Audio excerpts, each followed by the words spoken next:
Baru-baru ini viral di media sosial mengenai kilang Samsung Electronics Display Malaysia SDMA di Seremban yang bakal menutup operasinya bermula April kelak.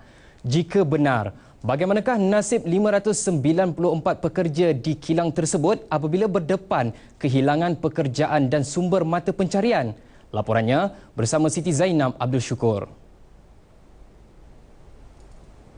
Persekitaran perniagaan yang mencabar dan keadaan pasaran dunia yang tidak stabil dikatakan antara punca penutupan operasi kilang pengeluaran televisyen Samsung Electronics Display Malaysia SDMA di Senawang. Berikutan itu, 594 pekerja dengan 470 daripadanya yang merupakan pekerja tempatan bakal berdepan dengan pemberhentian pekerjaan.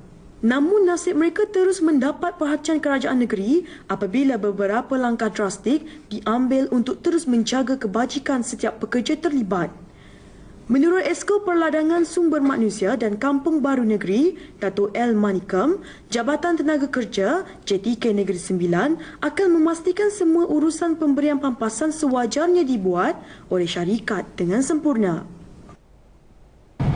Dan setelah saya mendapat berita tentang keadaan ini, maka saya telah membuat lawatan ke kilang tersebut dan telah berjumpa dengan pengurusan bersama-sama dengan pegawai-pegawai daripada JTK, Jabatan Tenaga Kerja.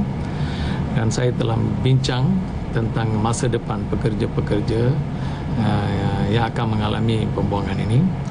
Akhir sekali saya telah diberi jaminan oleh pihak syarikat itu. Mereka ini telah mendapat tawaran daripada beberapa syarikat sama ada di Seremban selain daripada syarikat-syarikat Samsung itu sendiri yang masih beroperasi di sini.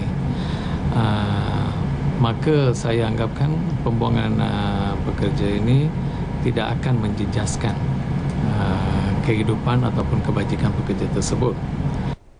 Dato' El Manikam yang telah mengadakan tinjauan ke kilang berkenaan 4 Mac lalu turut menjelaskan setiap pekerja akan menerima pampasan yang menarik serta memberi kelebihan kepada setiap daripada mereka.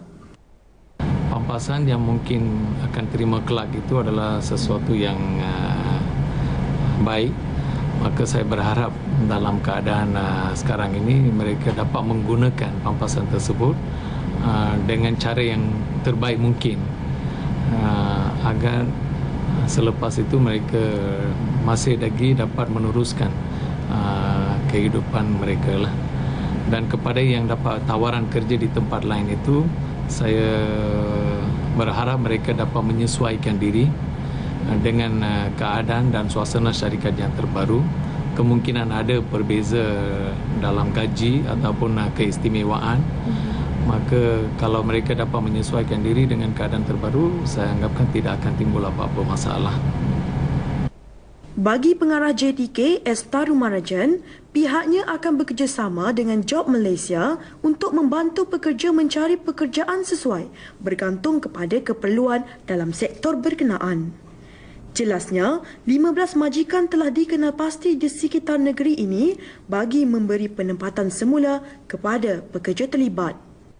Di samping itu, majikan sendiri ada beberapa program untuk bantu pekerja-pekerja yang terlibat dari segi penempatan semula. So, sebahagian daripada pekerja itu, bilangan belum pasti lagi, sebahagian daripada pekerja itu akan diserap kepada sister company iaitu Samsung SDI dan juga Samsung Electronics di Port Klang. Bahagian akan diserahkan ke situ. Dan di samping itu, majikan juga selalu pun adakan kursus career counselling kepada pekerja yang terlibat. Tambah Estaru Marajan, bagi pekerja yang tidak berminat untuk meneruskan pekerjaan berikutan faktor umur dan ingin menceburi bidang perniagaan, pihak majikan turut berusaha untuk menghantar mereka menghadiri kursus berkaitan sebagai langkah persediaan. Ini jelas menunjukkan bahawa semua pihak tidak lepas tangan dalam menguruskan kebajikan setiap pekerja terlibat. Persekitaran perniagaan yang mencabar serta keadaan ekonomi dunia yang tidak menentu menyebabkan kilang Samsung SDMA menutup operasinya.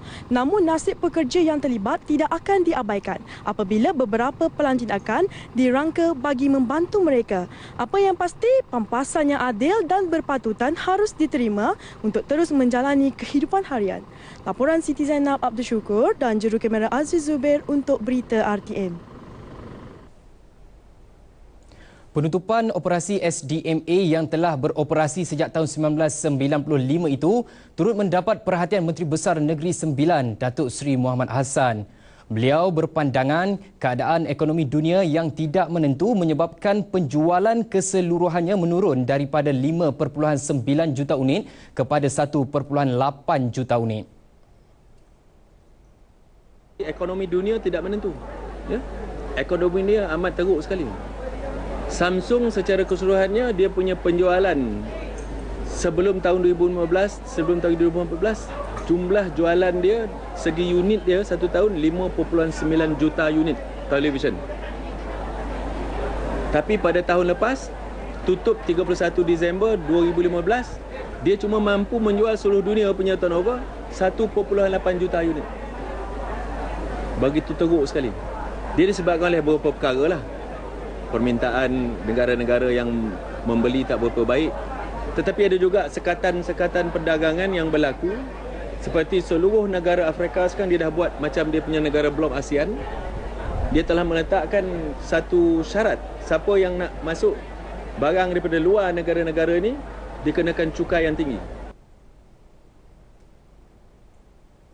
Bagaimanapun, penutupan kilang pengeluaran televisyen itu tidak akan menjejaskan perniagaannya yang lain di Malaysia yang mempunyai lebih 5,000 orang pekerja. Paparan itu mengakhiri fokus dari Negeri Sembilan.